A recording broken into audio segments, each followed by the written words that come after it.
we can see that it will get, and again, the belief is that the church will be raptured in between chapters 3 and 4. So the church will not be going through this tribulation time.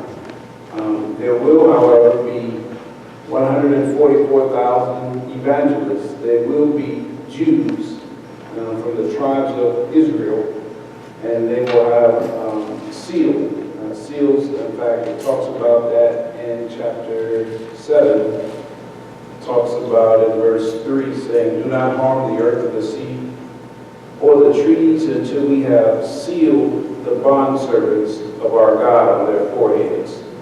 And so we will see, and by the way, there's a description of that sealing being done in Ezekiel chapter 9, verses 3 and 4b. We also see these sealed in chapter 9, verse 4.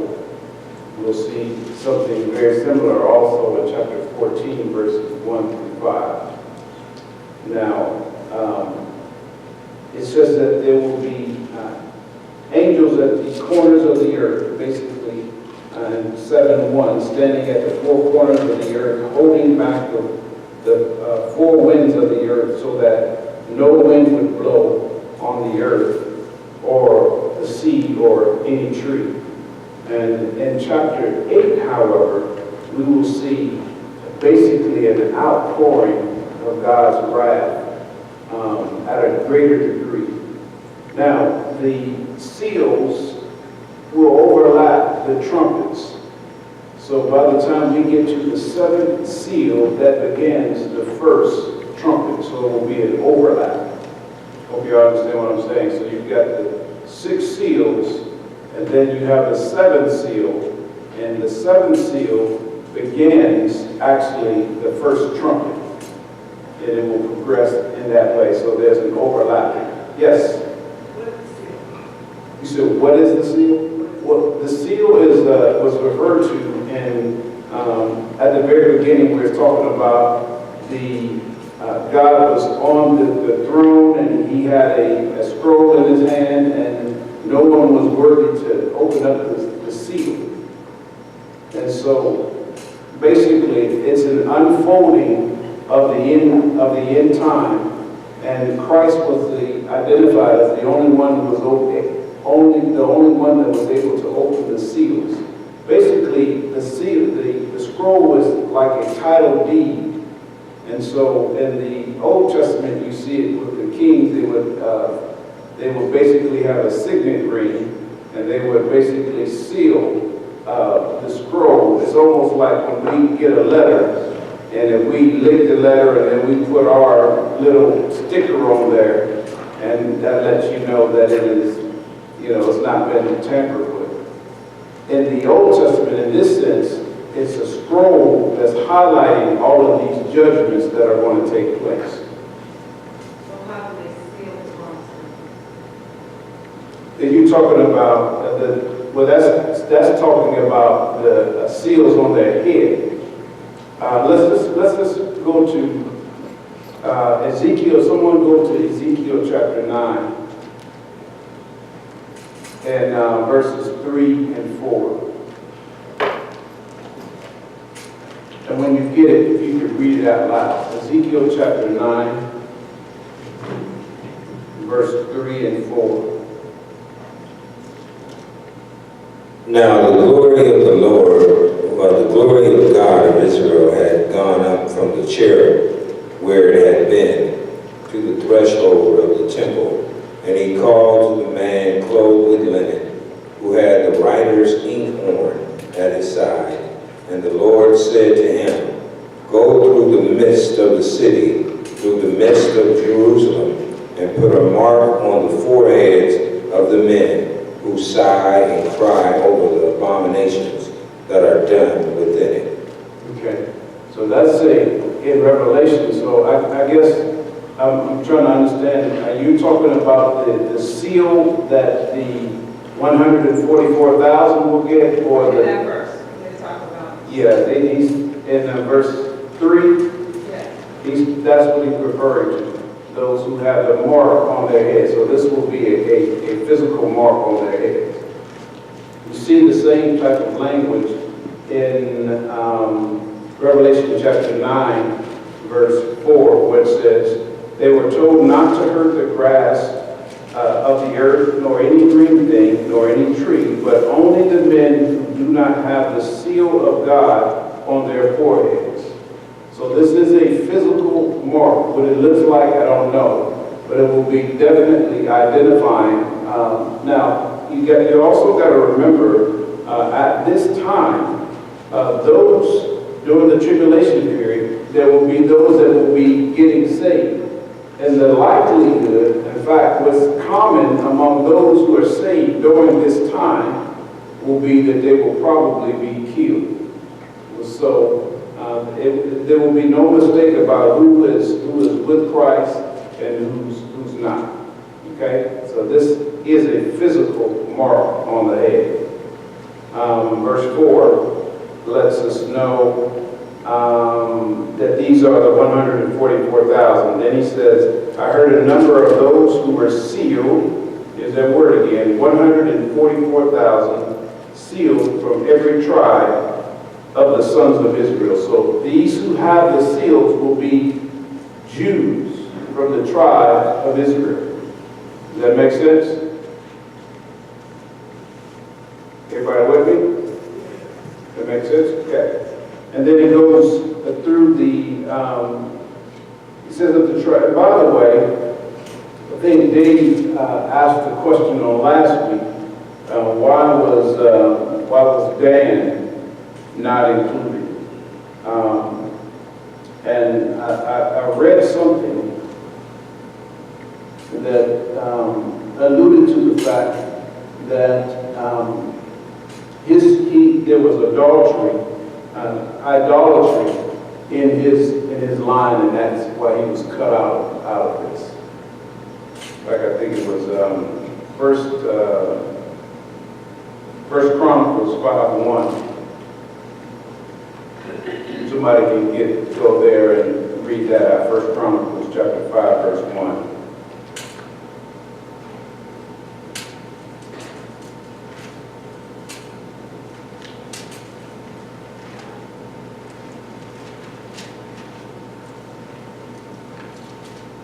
Also, in this lineage here, Ephraim is also left out. Dan is left out. So it's a little bit different from what's been some of the other lineages. And the ones who have been left out are left out because of idolatry. Anybody there yet? I think it's first. Is that talking about Reuben? Yeah. Oh, yeah. Yeah, the reason why, because Reuben he's the oldest. He should be in there, but again, he's probably left out because of idolatry also. So the ones that are not in this line, in this lineage, are probably not there because of idolatry. Does that make sense? Okay, so you want me to read it? Ken, read what you just said. Yeah, it says, First Chronicles 5:1, it says, now the sons of Reuben, the firstborn of Israel, he was indeed the firstborn, but because he defiled his father's bed, his birthright was given to the sons of Joseph, the son of Israel, so that the genealogy is not listed according to the birthright. Right. So that's the answer as to why he is not listed here. Reuben? From the tribe of Judah 12, from the tribe of Reuben 12, Gad, Asher, Naphtali, Manasseh, Simeon, Levi, Issachar, Zebulun, Joseph, and Benjamin. Who was the oldest son? Was it Reuben? So it was actually Dan that was left out. It was Dan. And Ephraim. So, how come there's 12 tribes listed here? Are there more 12 tribes? No. Go ahead. Yeah, well, Joseph. Joseph sons were added in. And so I guess Dan was left out. Yeah, they added Joseph. Manasseh was Joseph's son, and I think it was Ephraim, but I don't see his name. Where Ephraim was left out also for idolatry.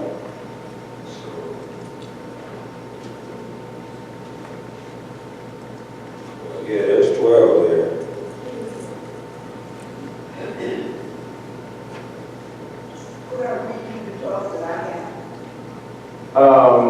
You mean in what verse? You mean from verses 5 through 8?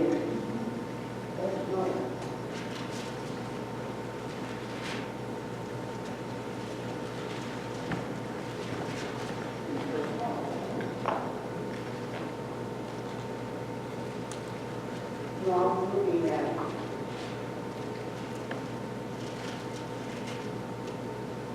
Seven. Verse 7 in chapter 7? Oh, yeah, five. Yeah, you can read it. You can read it if you like. We just went over that. We were basically just saying why Dan was left out and Ephraim was left out of this thing. What? Oh, go ahead and read it then.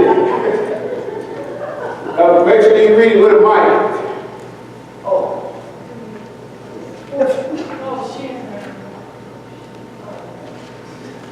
I have Judah, Reuben, Gad, Asher, Naphtali, Manasseh, Simeon, Levi, Issachar, Zebulun, Joseph, and Benjamin. Right. Now, if you look at other lineages, when it talks about the 12 tribes, it will have a few different names in there. And what I was discussing is why it's a little different. The ones that were left out because at some point they were idolatrous and they were left out. In fact, that First Chronicles, that's where what Ken was reading. The First Chronicles 5, it explains that was the reason why. I was basically trying to answer a question that was asked last week. Okay? Now, in verse 9, just trying to go over what we talked about last week. It says, after these things I looked and behold a great multitude. In addition to these 144,000, there was another multitude, a great multitude, which no one could count. From every nation, from all tribes and peoples and tongues, standing before the throne and before the Lamb, clothed in white robes, with palm branches were in their hands, and they cry out with a loud voice, saying, Salvation to our God who sits on the throne and the Lamb. So I've heard this described that Revelation is as much of a book of worship as it is of judgment. You'll know as we go through the book of Revelation, you'll see a whole lot of worshiping the one who sits on the throne and worship of God. And we see just that in verse 10. And then 11 it says, all the angels were standing around the throne and around the elders and the four living creatures, and they fell on their faces before the throne, and they worshiped God, saying, Amen. Blessing and glory and wisdom and thanksgiving and honor and power and might be to our God forever and ever. Amen. Then in verse 13, then one of the elders answered, saying to me, these are those clothed in white robes. You remember, it says a few verses up in verse 9. Yeah, verse 9 it talks about they having white robes and palm branches. And he says, these are clothed in white robes. Who are they and where have they come? And I said to him, my Lord, you know. And he said to me, these are the ones who come out of the great tribulation. Now, I think last week I said that there was basically two parts to the tribulation. The first part is described as the beginning of birth pains. The latter part will be the great tribulation. So the tribulation will get progressively worse. And as we get into chapter 8, as I said, once we get to the seventh seal, the seventh seal basically begins the first trumpet. So there'll be an overlap between the seals and the trumpets. In fact, this is not dogmatic, but there are those who believe that the seventh seal, basically within the seventh seal, it has all the rest of the judgments, the trumpets, as well as the bowls that are encompassed in the seventh seal. So it will get progressively worse. Yes, sir. I was just going to say, when they go through the tribulations, you talk about the 144,000.